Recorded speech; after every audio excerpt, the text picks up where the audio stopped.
invité maintenant dans Tout Paul, c'est Éric Scholl, le directeur de la rédaction de l'Express. Soyez le bienvenu, Éric Scholl, en face de Paul. Alors, vous êtes le directeur de la rédaction de l'Express qui a réussi à faire parler le patron de Total, qui n'est autre que Patrick Pouyanné, dont la parole est rare et qui sort évidemment, d'une lessiveuse, une énorme polémique, une énorme crise qui a beaucoup impacté les Français. Il y avait énormément de questions, vous les avez toutes posées et on va connaître les réponses dans un instant. Exactement, Elisabeth, et on va voir justement s'il est sorti, cette lessiveuse accusée Total. Levez-vous, super profit, climat, salaire, Russie. Vous avez obtenu donc les réponses du PDG Patrick Pouyanné, 6 pages passionnantes à lire dans l'Express. On va commencer, avant d'aller sur le fond, par les coulisses. C'est très important, les coulisses. Comment s'est passé cet entretien réalisé, je le précise, par Lucas Mediavilla? Oui, Lucas Mediavilla est notre journaliste énergie et climat. Il était en contact avec les responsables de Total Énergie depuis très longtemps et on avait ce projet de monter une interview avec le patron. Mais ça date déjà depuis plusieurs semaines. Simplement, avec effectivement cette lessiveuse qui s'est mise en route, on a espéré que l'interview soit maintenue. On a tout fait pour qu'elle soit maintenue. Elle s'est organisée non pas à Paris, mais au Qatar, à l'occasion d'un déplacement de M. Pouyanné juste à côté de Doha pour aller inaugurer. Alors là, c'est quand même incroyable. D'abord, une des plus grandes centrales solaires du monde avec l'émir du Qatar. Et cette interview s'est faite à l'occasion dans la voiture pendant un peu plus d'une heure. Il a accepté. Il avait besoin aussi, je pense, de répondre à toutes les questions que les Français se posent. Nous, on se les pose, mais je pense que tout le monde se les pose. Et lui, il a aussi besoin de se défendre. Il avait envie de se défouler, oui, de justifier. Il avait besoin de se justifier aussi. Une heure, c'est beaucoup dans la vie d'un PDG, donc il avait envie de prendre du temps. Est-ce qu'il était entouré d'avocats? Est-ce qu'il a demandé une relecture?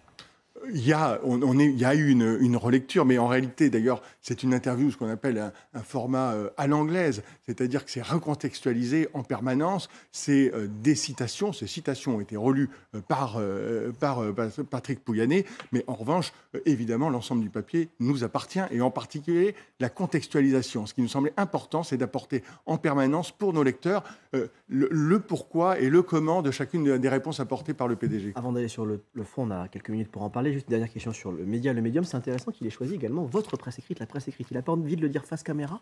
Pourquoi il a choisi l'Express, d'après vous? Alors, on le connaît, puisqu'on s'intéresse depuis très longtemps au climat et aux questions énergétiques.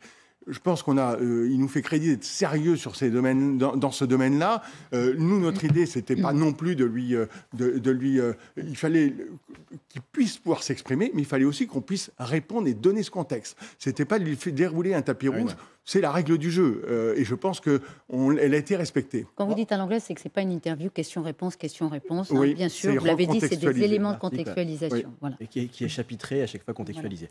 Voilà. Sur toutes les questions qui fâchent. On va évidemment parler de son salaire, mais d'abord on va parler des super profits. Total a fait 10,6 milliards de dollars de bénéfices rien qu'au premier semestre 2022. Patrick Pouyanné est devenu la cible des députés de la NUPS. C'était à l'Assemblée nationale le 22 septembre dernier. Eh bien, il ne paye pas 1 centime d'euro en France pour l'IS. Donc, à un moment où il faut quand même arrêter. C'est une entreprise française. M. Pouyanné lui-même a été éduqué par le système scolaire français. Il vit dans un pays qui lui a beaucoup donné. Et maintenant, il faudrait à chaque fois mettre la pression sur les élus en leur disant « Attendez, vous nous touchez un cheveu, on part tous ailleurs ». Et c'est quoi ce scandale? Il y a un moment où il faut quand même que tous ces gens comprennent qu'ils sont aussi une contribution extraordinaire à la montée du populisme nationaliste. C'est le patron du PS, Olivier Faure, qui tape très fort. Patrick Pouyanné se défend dans l'Express. La France a signé 120 conventions fiscales à travers le monde qui indiquent qu'on paye l'impôt là où sont réalisés les bénéfices et qu'on ne peut pas taxer 2 fois les mêmes profits. Je comprends qu'il puisse y avoir une incompréhension lorsque le client va à la pompe, subit l'augmentation des prix et voit dans le même temps les profits que nous faisons, mais nous respectons strictement l'état de droit. Lui, il dit circuler, il n'y a rien à voir, je respecte les règles. Il dit effectivement, il y a un état de droit, il y a des conventions fiscales, je les respecte. C'est vrai que cette année, nous dit-il, Total, dans le monde, va être un des plus grands contributeurs au fisc dans les différents pays, puisque Total va payer quasiment 30 milliards d'euros de taxes dans le monde entier. Simplement, maintenant, si on prend juste la contribution pour la France, elle est toute petite. Si on met tout ce que peut payer, il n'y a pas seulement le fisc, il y a aussi les taxes sur les dividendes, il y a toutes les cotisations sociales et patronales, on arrive à 1,5 milliard, 1,6 milliard.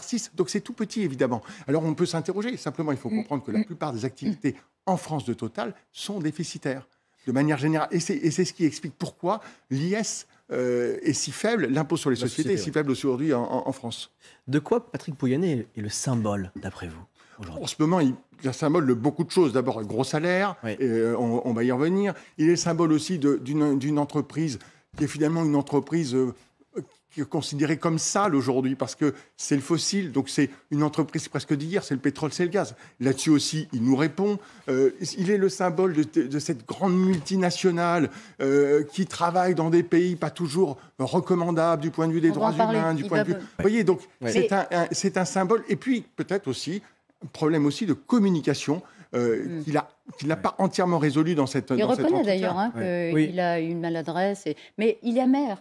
Je veux dire, quand on lit l'article, on se dit qu'il y a une certaine amertume. Amertume et fatigue. On sent aussi une sorte de lassitude parce que ces accusations qui reviennent régulièrement.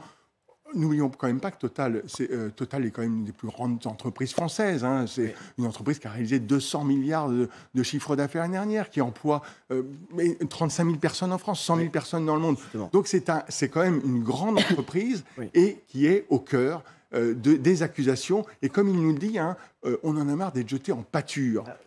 Justement, vous parlez de cette immense entreprise, 100 000 employés dans le monde, 35 000 en France, plus de 3 500 stations-service. Il y a une phrase qui m'a vraiment marqué dans cet excellent papier.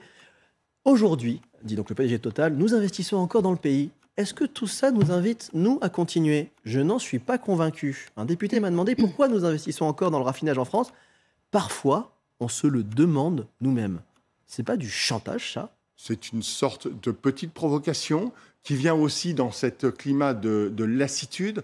Ce qui est quand même intéressant d'ailleurs, c'est que cette interview, elle a lieu dans un trajet en voiture, quelques heures avant l'inauguration et avant le retour en avion. Et c'est dans cet avion de Doha à Paris que Patrick Pouyanné va faire un tweet sur sa rémunération pour se justifier. Après votre interview. Juste après l'interview. Donc vous l'avez chauffé, il a fait son interview en fait. Et donc on comprend bien qu'il a ce sentiment. Et vous savez, parfois les tweets, il vaut mieux les écrire et ne pas les envoyer. Et là, il l'a fait alors que sa direction de la communication n'était pas au courant. Et c'est ça. Et donc, effectivement, on sent qu'il est un peu excédé. Vous parliez tout à l'heure, Elisabeth, de lessiveuse. Il est passé à cette lessiveuse. Simplement, cette lessiveuse, on a l'impression qu'elle revient tous les 6 mois ou tous les ans, au moment de la présentation des résultats, au moment aussi de toutes les polémiques sur le... Et ce qui sont justifiés d'ailleurs sur le partage de des bénéfices, le partage de la rente pétrolière. Sur le salaire, vous venez de le dire, son salaire c'est 5 944 129 € en 2021, en augmentation de 51,7%. C'est devenu un slogan de manif. Par exemple, on a vu ici, j'ai vu dans la manif le gilet jaune Jérôme Rodriguez qui tient cette petite affichette avec ce slogan « On veut tous 52% d'augmentation de salaire ». Vous révélez qu'à 16h40, donc il tweet, il est dans son avion entre Doha et Paris, il tweet tout seul dans son coin et là il met en PLS, en position latérale de sécurité, ses nombreux communicants. Oui, c'est exactement ça. Il n'a pas prévenu. Personne. Non, il l'a fait tout seul. Il est parti tout seul. Il avait besoin de se justifier. Et il a les éléments pour se justifier là-dessus. Mais on peut avoir tous les éléments. Sur le fond, il dit « J'ai baissé de 30% l'année précédente ». C'est ça. Très grande défense. C'est-à-dire que l'année précédente, c'était le Covid. Il avait baissé de façon volontaire sa rémunération. Alors, il nous explique, on va regarder sur 5 ans, depuis 2017, ma rémunération est constante. Mais comment aller expliquer ça aussi à ces gens qui manifestent? Comment expliquer qu'il y a une augmentation de 52%? C'est toute cette contradiction qui est difficile. Alors, il nous ressort aussi quelque chose qu'on entend toujours de la part des grands patrons. Regardez mon salaire par rapport à ceux des autres, de mes homologues à l'étranger, je suis plutôt en dessous. Il a raison, mais c'est difficilement audible. C'est aussi des sujets de communication. On va finir cet entretien avec un autre dossier primordial, la Russie. Une plainte pour complicité de crimes de guerre a été déposée à Paris contre Total Energy, accusée d'avoir, c'est compliqué, je vous le fais très simplement, permis la fabrication, attention, je me lance dans la ville que j'arrive pas à prononcer, Thermokarstovoy, de carburant. Donc, Total aurait produit des carburants en Russie, utilisés ensuite par des avions russes engagés en Ukraine, ce que le groupe conteste catégoriquement. Donc c'est compliqué, ce qu'il vous dit. À la fois, ils font le choix de maintenir leur activité. Patrick Pouyanné est proche de Vladimir Poutine. Et en même temps, il y a quand même, je le précise, un début de mea culpa qui est intéressant. Racontez-nous. Oui, alors, maintenir, oui, parce qu'effectivement, il y a des investissements qui sont très importants, et notamment au nord de la Russie, dans le Grand Nord, Yamal. À travers l'énorme opération qui est à Yamal, et qui produit du gaz liquéfié naturel. Et ce gaz liquéfié, aujourd'hui, continue d'arriver en Europe. On a coupé les approvisionnements de gaz ailleurs, mais ce gaz liquéfié, on en a besoin. Et donc, lui, ce qu'il nous explique, c'est que si l'Europe dit OK, on arrête avec le gaz liquéfié, eh bien, dans ce cas-là, OK, Total arrêtera ces opérations. Mais ce n'est pas le cas. Donc, aujourd'hui, il n'y a pas de sanctions européennes sur ce gaz liquéfié naturel.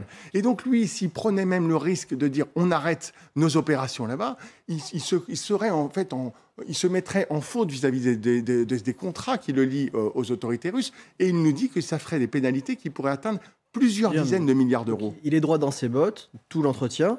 Il nous explique quand même qu'il y a un désengagement progressif. Ouais, mais il reconnaît des erreurs, il reconnaît une erreur collective. Il n'y aura pas de nouveau projet de Total Energy en Russie. Attention, mea culpa, c'est le seul.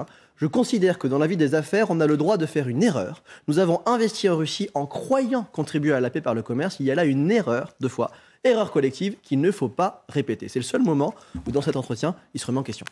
Il y a celui-ci, et puis sur la communication, sur son salaire, sur la partie... Il reconnaît des erreurs d'appréciation. Notamment aussi sur les salaires, sur les négociations salariales. Il reconnaît que peut-être qu'ils s'y sont mal pris. C'est-à-dire qu'en réalité, ils avaient prévu depuis longtemps de donner une prime. Depuis le mois de juillet, ils avaient une prime qui était prévue pour les salariés. Ils ne l'ont pas annoncé. Ils ont voulu jouer des négociations. Ça s'est un peu retourné contre eux et ils en ont payé le prix fort. Merci beaucoup, Paul. Merci beaucoup, Éric Scholl. À lire dans l'Express, dans évidemment les kiosques, dans les gares, etc.